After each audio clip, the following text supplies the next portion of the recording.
Hey man, oh nice. You're in the grass. You're like a grasshopper or a bug.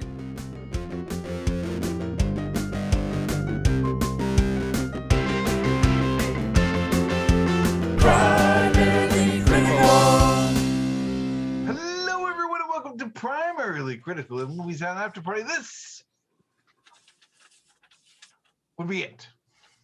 If you have not seen this film, we suggest that you do so before watching any further. Because we've got spoilers, trivia, and opinions like crazy, and we cannot wait to share them. Good, bad, new, weird, or gross. We will pass judgment on them all. Today, don't forget your cell phone after being raped by a gorilla. My name is Oh, right to it, John. Sorry, Steve. Right to it, Steve. You get Right to the to it. heart. Right to it. Get to the controversy. If that scene made you either you watched that scene and turned the movie off, or you kept wanting more, and I wanted more. What's your name? Bill, hey, I hope they would know by now. Yeah, they should know. Right? Well, yeah, and I'm John. Yeah. Thanks for coming out, guys. We are Primarily Critical, and today we're covering Bad Trip. I say that again. Today we're covering Bad Trip. Yes, there is a gorilla rape scene. Phil, you were saying? I didn't mean to interrupt. I meant for the faint of heart, you would have like, oh, this is horrible. Oh, and for the people that love a comedy that's pushing the limits and doing something new and pranking people, I love that. It was just so outrageous. This is the most extreme thing I think I've ever seen on Netflix. Like, it's pretty extreme. Yeah, it's like I can't believe their Disney Plus would not show that kind of stuff. Let's put it that way. But I really, Phil, I wish my last movie pick was Coonskin, and you enjoyed it thoroughly. And I really wish I could do that for you here. Oh. John, help me out. Did you like this movie? Okay, I think this movie had its shortcomings for sure, but hey, I'll say this. I love the originality of it. I love the fact that they took, the concept of using actual people and pranks and stuff to make a movie is brilliant. I think that was brilliant. I thought that was a lot of fun, and it was. I laughed a lot in this movie. So cinematic genius, no. But, was it fun? Yeah, I had fun with it. I enjoyed it. Yeah, good entertainment value. I think. I mean, I thought so. I think I would enjoy making this movie far more than I enjoyed watching this movie. This is exactly what I said to my wife. I said to Laura, this would have been the funnest movie ever to make. It would have been so much fun to make this movie. Wow, guys, it's funny. This might be the one time I feel like I'm the only guy that really thoroughly enjoyed this movie. As far as comedy goes, you guys all know, to me, this is like this is like that Just for Laughs Montreal gag show you see on CBC here, for Canadian thing, but extreme to like the just out the window, and it's all tied together with a storyline that kind of at times is like heart. I actually started to care about these stupid idiots that are going on this road trip to New York City on a whim. It felt like Dumb and Dumber meets Jackass meets It really did. That's a good way to describe it. Yeah. And I think that the main guy, Eric Andre, man, wow, what a crazy physical comedian pushing the limits, like just. Wow, he really went for it. And the rest of the cast, it's amazing. Like, it's a prank, and the way that people reacted to some of the pranks, I was like, they did just unexpectedly, like they helped out and they got involved, and I feel like they were like the actors were trying to push it until they got somebody to react badly on camera. Could you imagine how many times they retake this? They probably took. Oh, yeah. I would They imagine probably did the same pranks probably like a half dozen to a dozen times probably hours. in different places and stuff because they needed certain reactions. So they needed so those pranks were done lots. I guarantee you, it wasn't just a one-off prank. This was. But it was always in a controlled situation with actors that were in on it and camera angles. Yes. I mean, yeah. I have a list. I don't know if you want to do it this way. I just could quickly go through a list of the scenes that I just thought were hilarious. It might jog your memory. But the prank, okay, I call them a prank highlights, right? Okay. So it starts off with Chris in his day job at the car wash. He gets kicks off the movie. He gets his uniform ripped off. He's naked and he's trying to make a connection with a old friend from high school. Right. And, high school crush. It goes on and on. It's just like Bud's sister robbing him at his job, and she goes, she's on the lam. I don't know. Well, okay. It has like this brief moment, and it's kind of like a staging moment where he's working at this garage. His clothes get sucked off. He sees his high school crush, and the brother gets bullied. But then there's a hard cut, and it says 1 year later. Yeah, 1 year later. Now we know. Now that the sister is in prison, and for probably that very thing. They both have new jobs at this point. I don't know. The shocking moment is when he 1 year later he sees his sweetheart, but he's working at this smoothie place, and one thing after another, he ends up with his hand in the blender in front of these people, and you're like, the reactions on the people's faces, they literally think it's a real life event, and the prank is like it's so extreme. And it goes on and on. I mean, there's scene after scene, right? Like, I mean, yeah, I know.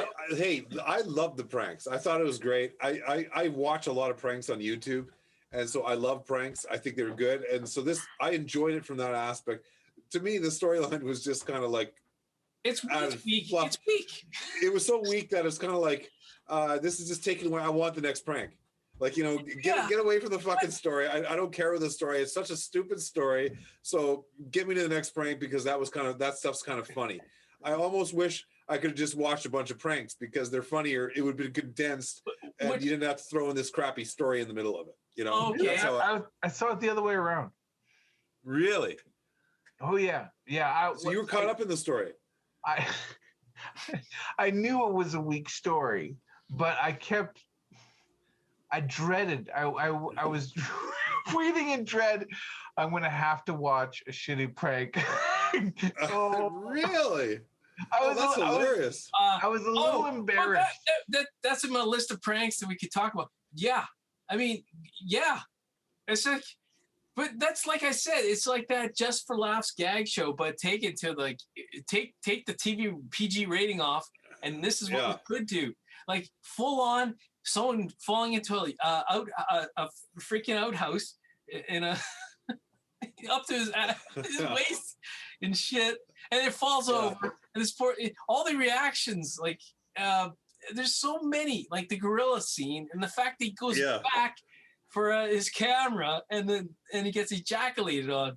At that moment, I'm just like, it's on. There's anything that could happen, right? Yeah. Like.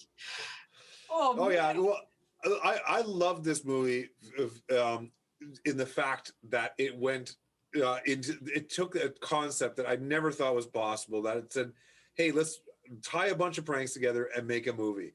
I thought, "Hey, I hope somebody else does it as well." I think it's great in that sense. I love it. The story was just so friggin' bad. I thought it was just so bad. I thought. I mean, it was just bad. It was a bad story, I look past that because, hey, Dumb and Dumber storyline was bad. There's been a lot of bad comedy storylines, but it's true. I thought it was it's so creative and tying in a hybrid of things and pranking and going for it.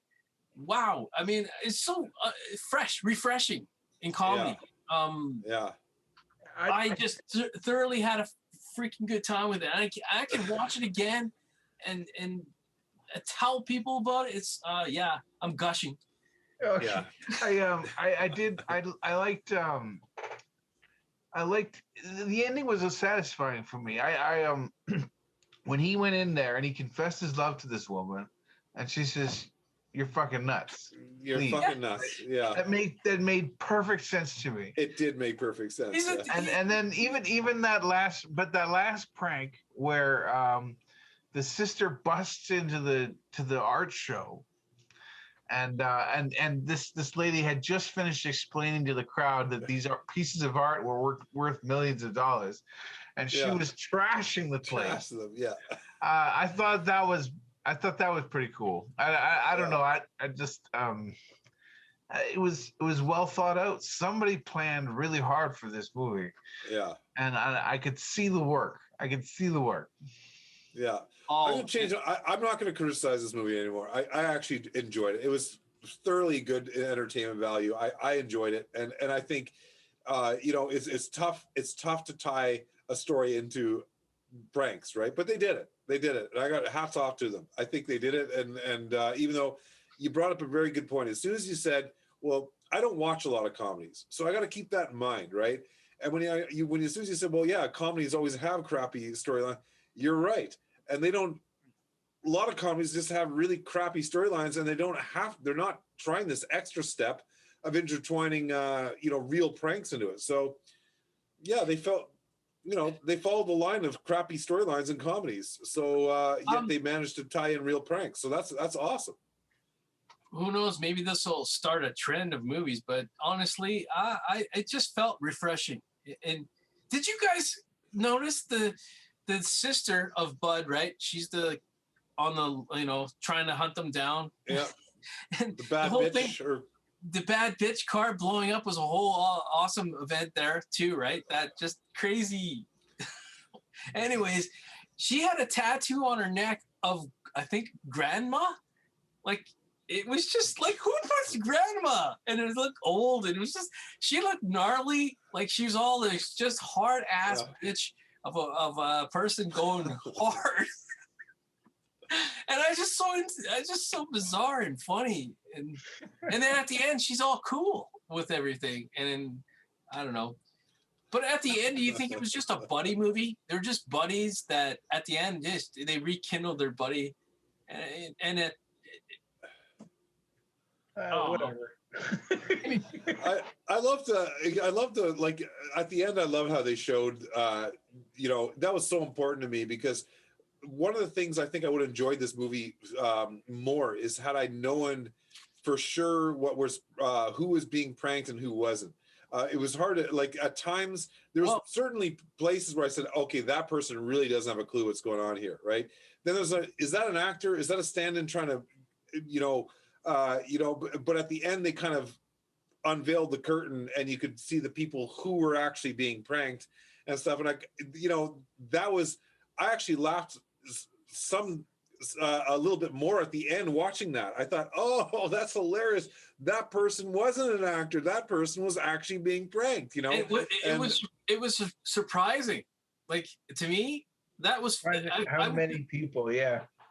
And it made you kind of give you a release to, like, oh, okay, everything was cool. People didn't lose their mind or like seeing someone getting their hand chopped up or seeing some gorilla rape a human. It's just like, it's a lot. It's traumatizing. You need to know that at the end, it's okay. It was all just a prank. And it was, how many? It was I think I could tell. Entertaining. What? I think I could tell if somebody was in a gorilla suit. Well, but in the moment when it just happens, a lot of people think they saw Bigfoot in the bush, and it's because it's someone just running around quickly in the bush and. They've gotten gorilla suits better than the old back in the 80s, right? They look a lot more realistic nowadays. You can get some pretty, but I think I like to think that's not a gorilla. That's someone. Now you say that after you've seen this movie. Next time you're at a zoo and you see a gorilla rape somebody, You're gonna. That's But it's just pure muscle mass and size, and you can't make a costume totally emulate the. I think I would have spotted that, but whatever. That's nickel pickle. I'm not gonna nickel go pickle. down that road too much. Yeah. No, should we?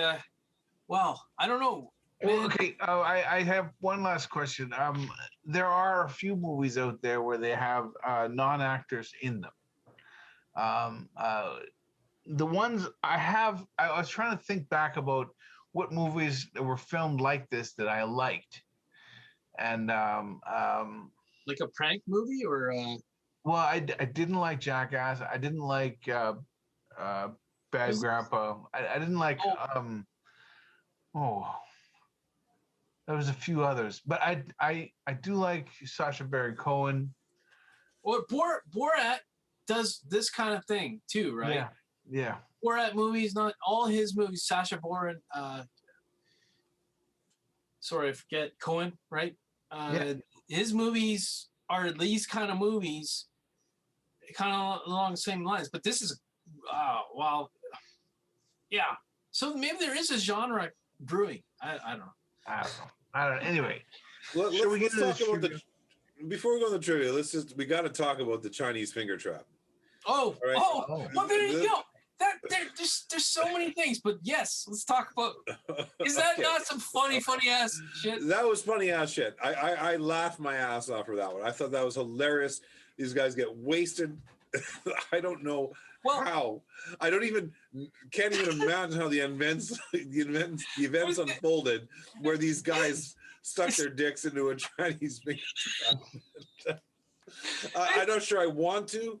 But the fact that they woke up together in a park stuff, that was quality stuff. That to me, that was grand. That was.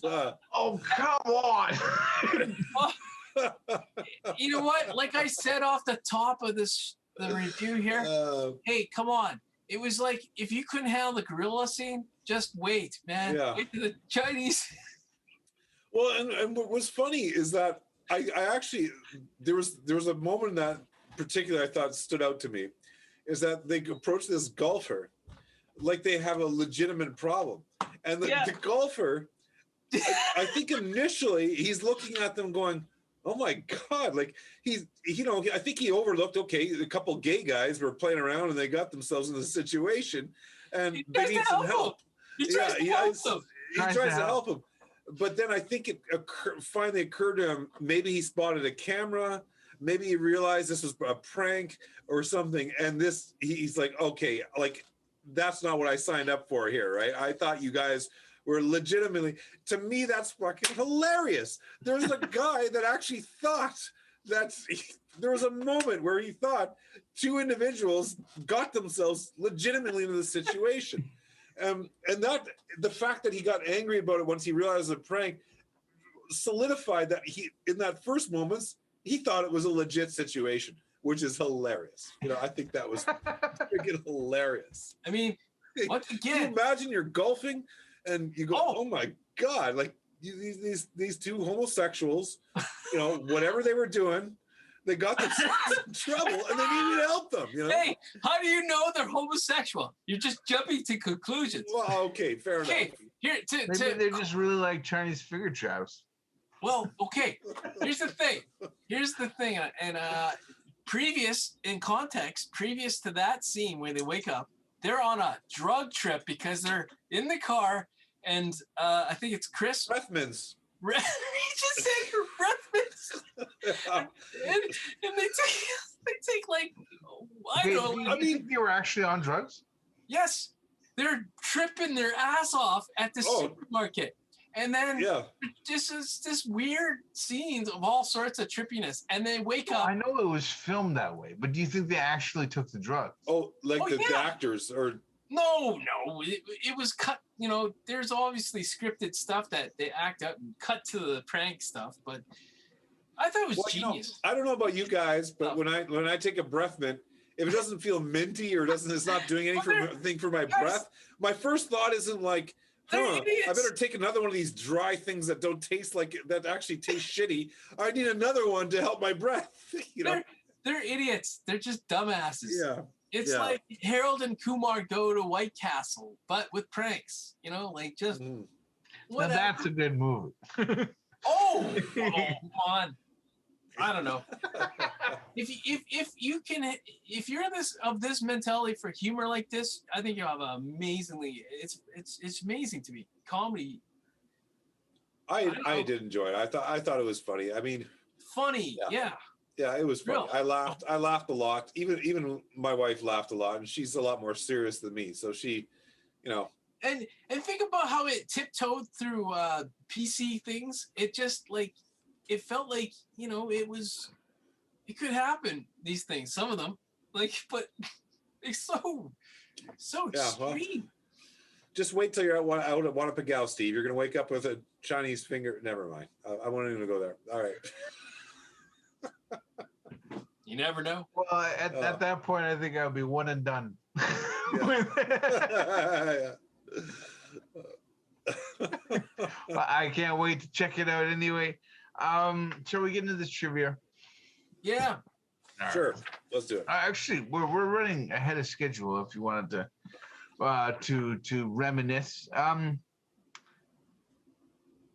this was originally supposed to premiere at the SXSW Film Festival on March 14th of 2020, but the festival was canceled due to the COVID-19 pandemic. The U.S. theatrical release date of April 17th, 2020 through MGM Orion Pictures was also canceled for the same reason. The movie was accidentally released on Amazon Prime I heard about on this, April 17th and taken down soon after. It was up long enough to be downloaded and leaked by pirate sites. But later, Netflix bought the distribution rights from MGM, and the leak did not impact the deal. So wow. So that I bet things happened fast in the back rooms of this. They're going, holy crap, it's out there. We gotta move now. You know what I mean? We gotta sell it. We're gonna sell it to Netflix before they realize what happened. yeah. That was a window of opportunity that almost got lost there. Yeah. You guys know a little. I know a bit about the history of this movie's production. It was supposed to have been out pre-pandemic, but of course, what happened with movie theaters and all the rest of it, everything shut down. So it was. I remember seeing the trailer back in 2019, in the fall of 2019 for this. So it's been on the shelf, and so Netflix decided to pony up and release it. And I'm glad they did. Yeah. I find this interesting. We knew that this would happen at some point. That we'd be talking about movies that were affected by the pandemic, and I think this is our first one. This is we've been in it. We've been in this pandemic long enough that we're actually now reviewing movies that were put on hold. Affected by it. Yeah, and there's a lot of them. So yeah, we'll be talking for many podcasts to come. We'll be this was affected because of COVID-19, but this is our first. So. Historical moment here, primarily critical. Yeah. So I'll take next trivia. Sacha Baron Cohen gave advice and input after he was shown the movie. Oh, nice. After. I mean, did he re-edit after he said, I don't know. Well, he might have been given a private screening. I don't know. So obviously Borat, his productions, his movies. I mean, there's he's got some clout in that area for sure. I think he's an authority for sure. He's great. Yeah, good stuff. I like the Borat movies. All right, I don't know how to say this exactly well, but I'll do my best. Lil Rel Howery. Yeah, sure. Okay. And who is that? No, that's Bud Malone. So. Oh yeah, I think so. Yeah, his buddy, right? Bud. Lil Rel Howery stated on Jimmy Kimmel Live that he almost quit the film over a mishap during the Chinese finger trap scene, where he and Eric and Andre were accidentally led to the wrong barbershop for filming. The shop owner was unamused and actually chased the two out with a knife as seen in the final cut. Wow, so that was a real scene. Yeah. They went to the no wrong doubt. barbershop. Wow, okay. However, since they went to the wrong location, the security team were stationed at the shop that was supposed to be used in the film and unable to assist. Oh my God, so they didn't even have any security to help them, which upset Harry. Upon venting to friend Tiffany Haddish, not only did she convince Harry to stay in the film, but approached Andre about being in it as well. As luck would turn out, the producers were already looking to recast the role of Trina due to scheduling conflicts with the previously cast actress, and Haddish made it into the film. Interesting. So they were already filming the Chinese finger cuff scene before they ever brought in the bad bitch. Wow. That's crazy. That's crazy, yeah. Yeah. That means they filmed all of her scenes after that. Yeah. I guess they pre-production planned this movie out. I think it's a pretty genius movie when you put the pieces together and you hear about this bit of trivia. Yeah, what a kind of an epic. Well, I mean, okay, so you're a barbershop owner, all right? Two guys walk into your barbershop with their dicks stuck together by a Chinese finger trap. What do? You might have done exactly what he did in that scene. Pull a knife. Okay, I knew about this trivia before I saw the movie, and then when I saw it, that looked real, like dangerous, real dangerous. Yeah. That guy was like not messing around. Yeah. And then I could see how ridiculous is that whole scenario. Well, and what if there were children in there? I mean, because I really think it looked like real penises there. I think these guys actually did the full deal there. You know, no, they were prosthetics. Like they're stretching. Were they? Yeah. Well, they're stretching. No, for those scenes where they stretched the shit out of them. Oh, well, you can imagine they could make some prosthetic, like a working maybe. thing. If they're gonna go to the trouble of making prosthetic dicks, then they're gonna use them the entire time. Yeah. Okay, well, fair enough. That's yeah, I'm not sure. You bring up a very good point. I mean, what actor's going to be? Yeah, okay, I'll do that. Yeah, I'll stick my actual. Come on, guys. It would be like it would rip their dicks off, man. That was like these things are made of paper. I don't think they're It's not like there's razor blades inside these things. I know, but yeah. It's okay, guys. It's movie magic. That's what I'll say. Yeah. Okay. Yeah. Oh. All right. The cafeteria scene and the one inside the bus of New York are the only scenes in the entire movie to have no person censored. Does that mean they blurred faces? A lot of face. I didn't notice blurred. I did notice blurred faces. Yes. There's yeah. Hey, and I forgot to mention on the previous trivia, but did you notice at the zoo scene with the rape scene, the gorilla rape? Yeah. No children. I had to stop. I was thinking that would be horrible for a child. Never mind a child. Yeah. Any human to witness this thing, if they really thought it was real. So they no kids in those scenes. So they must have controlled it, and it's a brilliant, man. It's just brilliant production as far as like pulling these pranks off without someone dying or getting shot or. I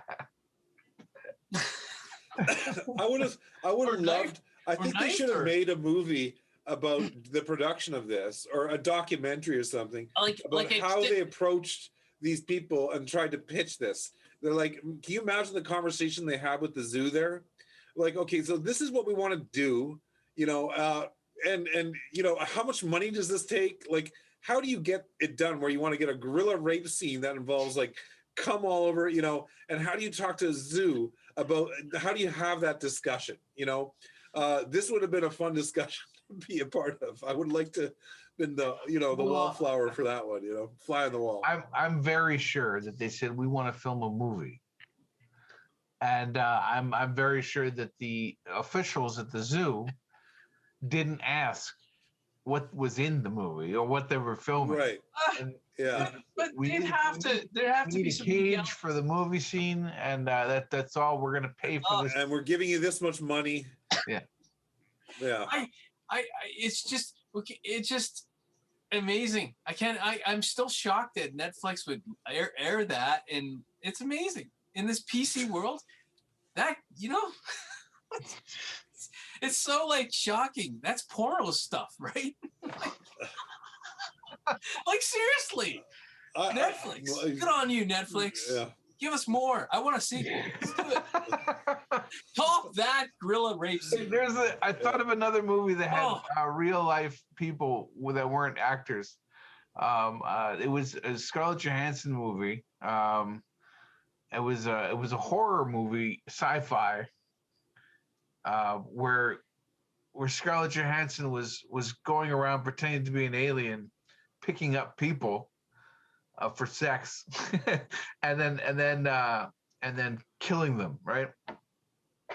But the whole shtick of the movie was she was actually going to pick up people, and then if everything worked out well, they would agree to be in the movie and they would use that footage.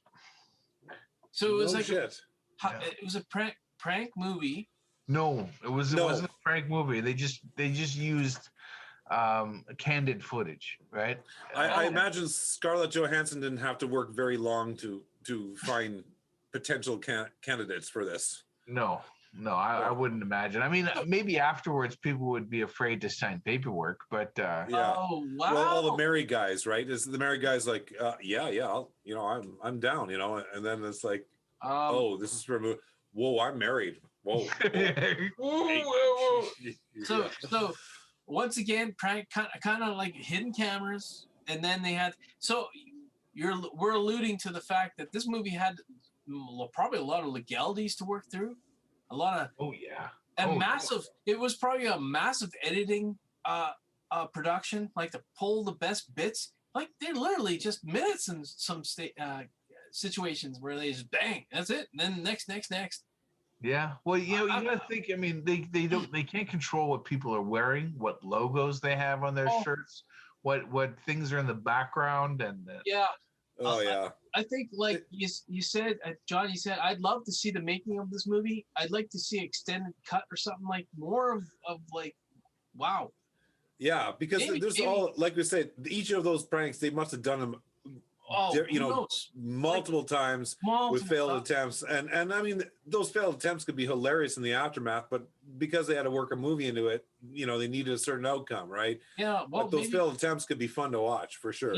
Let's bring it on. Let's show us the making of it, behind the scenes or whatever. Yeah. Well, is that the movie, guys? I think so. Yeah. All right. That was Bad Trip. We are primarily critical. You are awesome. And next week, Monday at noon, we're covering Kodachrome. Kodachrome? Kodachrome. Yes. John, this is your pick. Yeah. Once again, I was going through trailers. I liked the trailer. I've always been a big fan of Ed Harris. My wife is particularly a big fan of Ed Harris. So, I thought, well, hey, it's a win-win. I like it, and I know she'll like it. So I went down that road. So yeah, I can't wait to talk about it. I can't wait to talk about it either. All right. Bye-bye, everybody.